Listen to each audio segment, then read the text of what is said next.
Assalamualaikum and hello everyone. So welcome back to our English lesson. So today we will be learning the poem My Hero by Willis Hall. So hari ini kita akan belajar tajuk sajak. Tajuk dia My Hero, penulis dia Willis Hall. So in English we call the writer of the poem as a poet. Okay, orang yang tulis pantun pula dah. Sajak dalam bahasa Inggeris kita panggil poet. So the poet of this poem is Willis Hall. Penulis sajak ini ialah Willis Hall. Okay, so this is the poem. Dia ada 5 stanza. So this poem consists of 5 stanzas, and as you can see here, it is already divided for you, so it's easier for you to look at it. But if you were to refer to your book, it is on page 27. Okay, so your Poetry for Pleasure book, page 27, is a poem entitled My Hero. So I hope that you are able to refer to it. Okay, kalau dalam buku kamu, muka surat 27, ada satu sajak tu, tajuk My Hero. Okay, dekat sini dia dah bahagikan kepada 5 perenggan atau rangkap untuk setiap sajak. Untuk setiap stanza lah. Stanza in bahasa is rangkap. So, we will read this together, and after that, I will read to you the explanation of each stanza. Okay, so stanza 1. My dad's as brave as a dad can be. I rate him number 1. He's not afraid of the dead of night or anything under the sun. Stanza 2. He's not afraid of a late night film full of horrors on the telly. And is he afraid of skeletons? Not that, not on your Nelly. He's not afraid of meeting ghosts. He's even smile and greet them. And things that scare most dads the most, my dad could just defeat them. He's not afraid of vampires or a wolf man come to get him. If Frankenstein's monster knocked on our door, he wouldn't let that upset him.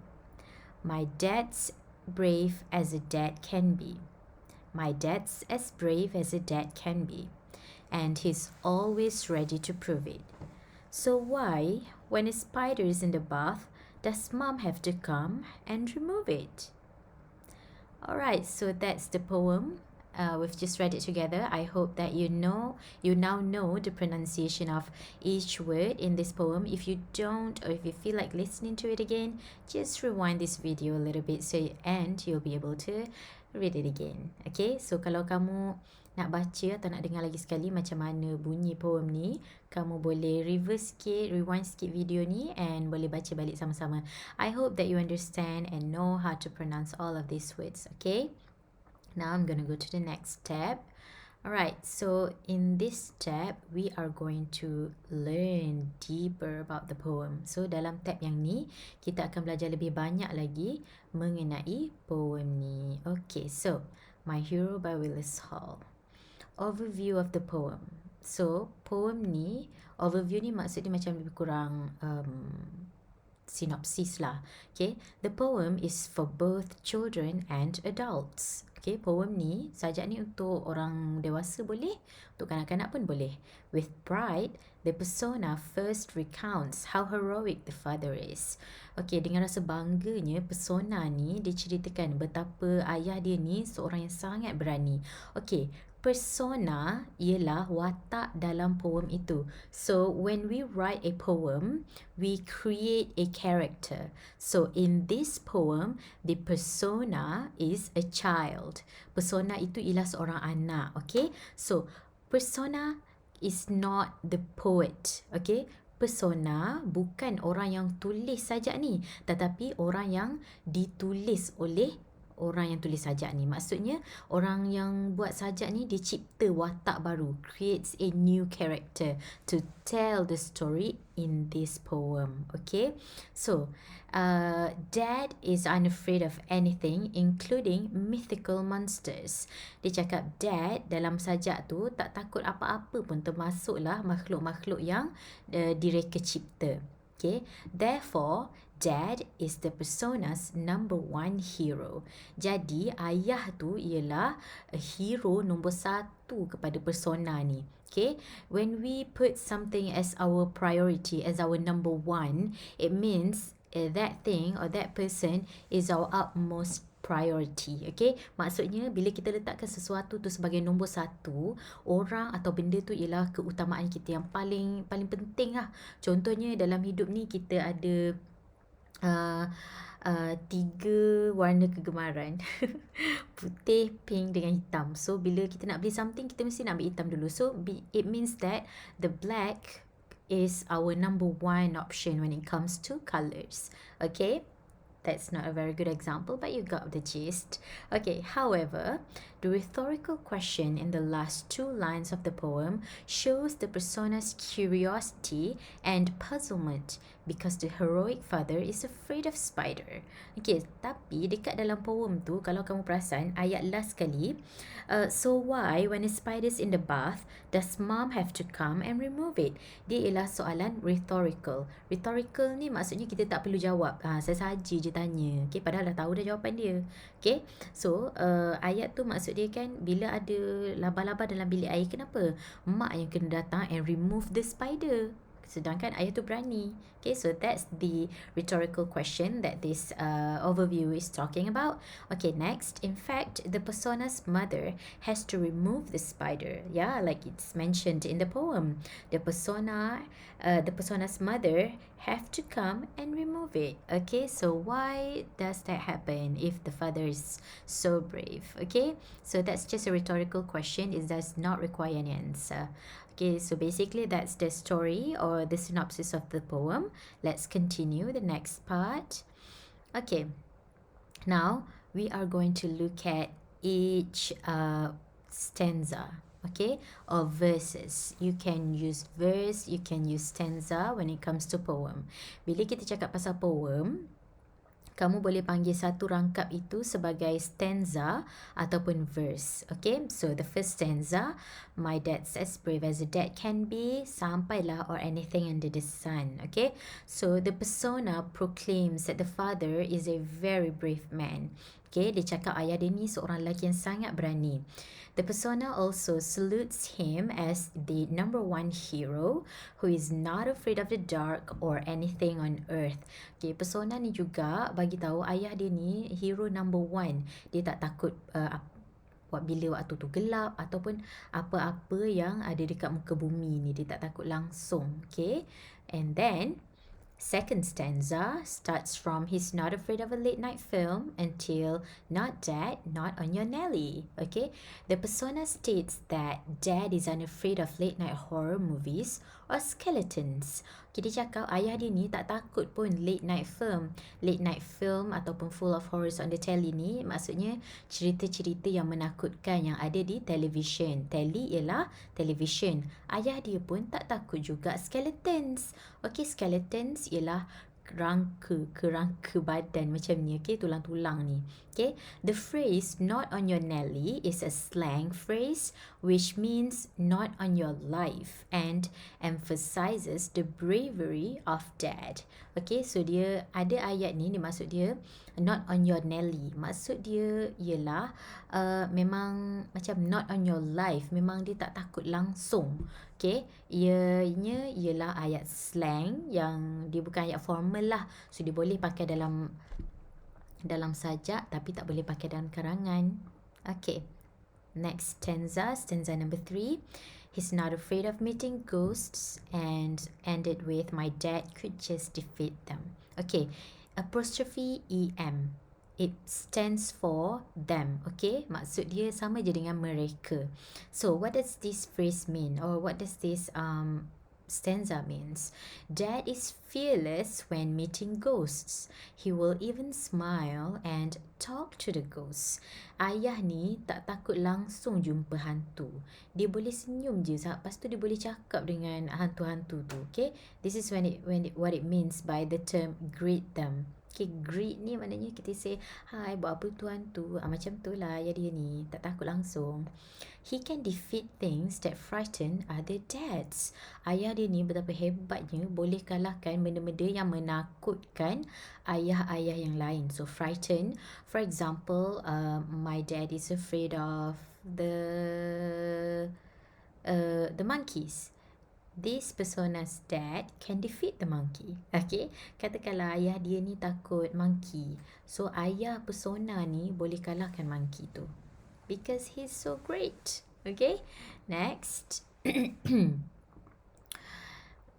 Stanza number 4. He's not afraid of vampires. Vampires ni pontianak lah, as you can see here. This is the vampire that it's talking about. Or a wolfman come to get him. Okay, wolfman ni macam nak cakap macam Wolverine tak? Sebab Wolverine dia boleh jadi handsome juga ni. Wolfman. Okay, nampak tak? So scary. Okay, kalau yang ni ialah Frankenstein's monster. Yang ni kat bawah ni. Tapi kita akan tengok dekat kita punya lah. Okay, Frankenstein's monster. So dia cakap, the persona's dad is not afraid of monsters like vampires, werewolves or wolfman or Frankenstein's monster. So ayah dia ni tak takut pun kalau benda tu monster sekalipun.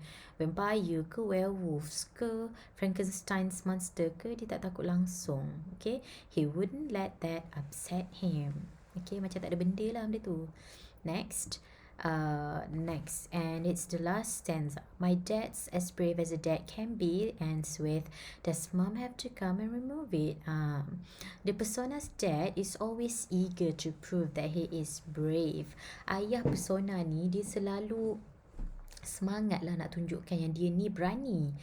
However, in the last 2 lines, the persona wonders why the heroic dad is afraid of a spider in the bath and needs mom to remove it. Tapi kenapa dekat 2 ayat last ni kena cakap ayah dia ni takut labah-labah sampai mak dia yang kena tolong buang labah-labah tu. So dia macam soalan yang dia saja-saja tanyalah. Padahal ayah dia ni ada banyak je benda yang dia berani. Tapi not when it comes to spiders. Alright, so that's basically everything about the poem. Next, we are going to look at the elements of the poem. So when you are facing your exam, basically when questions about literature comes out, they will ask you the elements of the poem. Bila ada soalan literature, dia akan tanya tentang elemen poem tu sendiri, okay? So, first thing that we're going to look at is the setting. The first element is the setting. There are 2 parts when it comes to setting. First is the place and second is the time. So, bila kita cakap pasal setting ni, kita ada 2 benda kita fokus. Place dengan time. Place ialah tempat, time ialah masa. So, the place is not specified, only the bathroom is mentioned. Tempat dia tak ada tempat yang spesifik lah, tak ada tempat tertentu yang dia fokuskan. Tapi satu tempat yang dia mention ialah bathroom. Waktu dia, waktu sekarang. Okay, dia bukan in the past, dia bukan di masa depan, tapi di sekarang.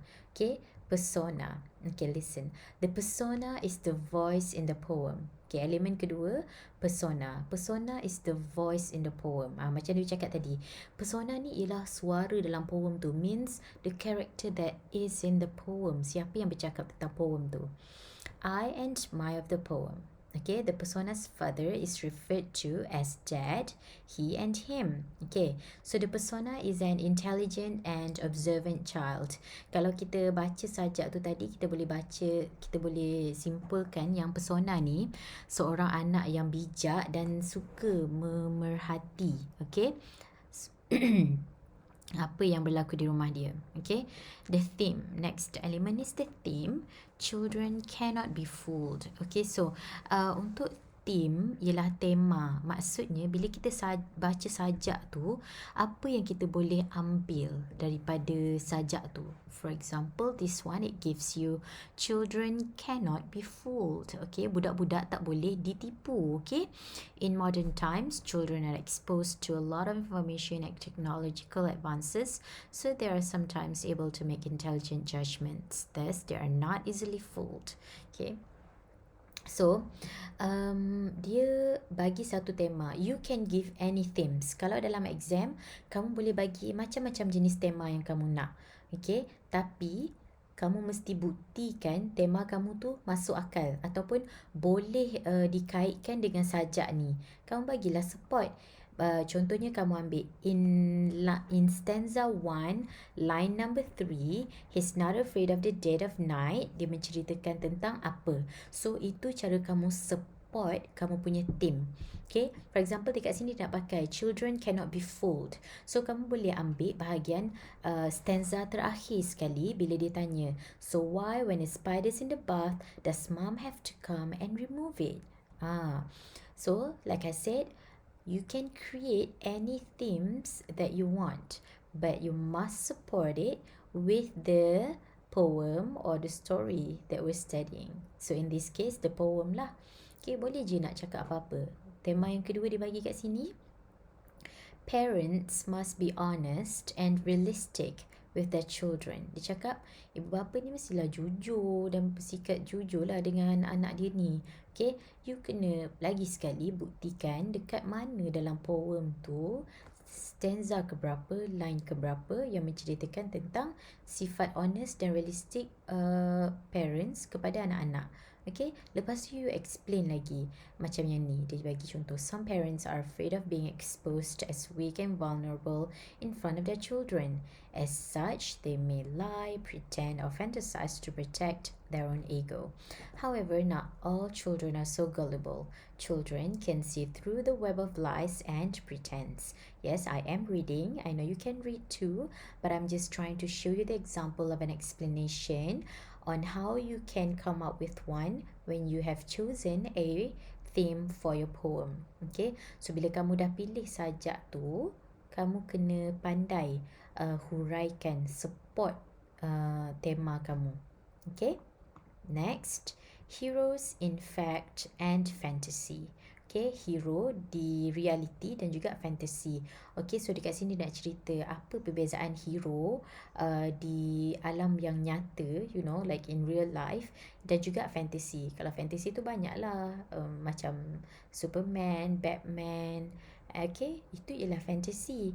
Tapi in reality, there are so many other heroes. For example, dia bagi dekat sini, mother or father, nurses, social workers or firemen. Okay, so kamu boleh ceritakan apa saja yang kamu nak. That is your explanation, tapi support it with the proof from the poem itself. Okay, support ataupun tunjukkan bukti daripada poem tu sendiri. Dekat line mana, stanza berapa yang menceritakan tentang apa yang kamu sudah pilih. Okay, next example, it is best not to pretend. Okay, and do not be afraid to reveal your weaknesses, and heroes can be found in everyday life. So basically, dia cakap pasal tema dekat situ. Now, I am going to refer to this blog which discuss about this poem. Okay, so blog ni kamu boleh tengok nantilah, dia akan bagi link if you want. Okay, by this person. Alright, so ini ialah sajak yang dia dah kongsikan, dan juga dekat sini dia ada gambar-gambar juga, kamu boleh tengok nanti. Okay, alright, so apart from the themes, this blog also discuss on the moral values, the language and style, tone, mood and atmosphere, and also the most important one, the literary devices. Okay, kita tengok dekat sini pula Okay. We will focus on this slide lah because it's easier for you to see it. Okay, dekat sini dia bagi kamu tema sahaja. Kalau soalan tu tak minta explanation, you only need to provide the theme of it. Okay, parent-child relationship, hero worship and admiration, people have their own skills and strengths, admit that everyone has weaknesses and flaws. Okay, so tema poem ni kalau tengok dekat nota sini pula, dia bercakap tentang hubungan ibu bapa dan anak. Number 2, cara seseorang memuja atau mengadmire hero, okay? Ataupun people have their own skills and strengths. So maksud dia setiap orang ada skill ataupun kekuatan mereka sendiri. Last kali tema cerita tema sajak ni kita kena mengaku yang setiap orang tu ada kelemahan dia sendiri. Weaknesses and flaws they are basically the same thing, so you can choose whichever that you want to focus on. I will give you this document as your note for this one, for this poem, okay? Point of view is not that important, but setting themes are important. And then the next important one is the moral values. So moral values is very important. Okay, so moral values ni ialah nilai-nilai murni ataupun pengajaran yang kita boleh dapat daripada poem yang kita dah belajar ataupun short stories yang kita dah belajar. Number 1, we should acknowledge other people's abilities and strengths. Okay, kita patutlah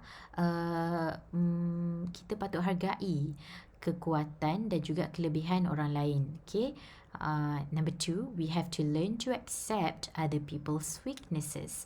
Kita kena belajar untuk terima kelemahan orang lain.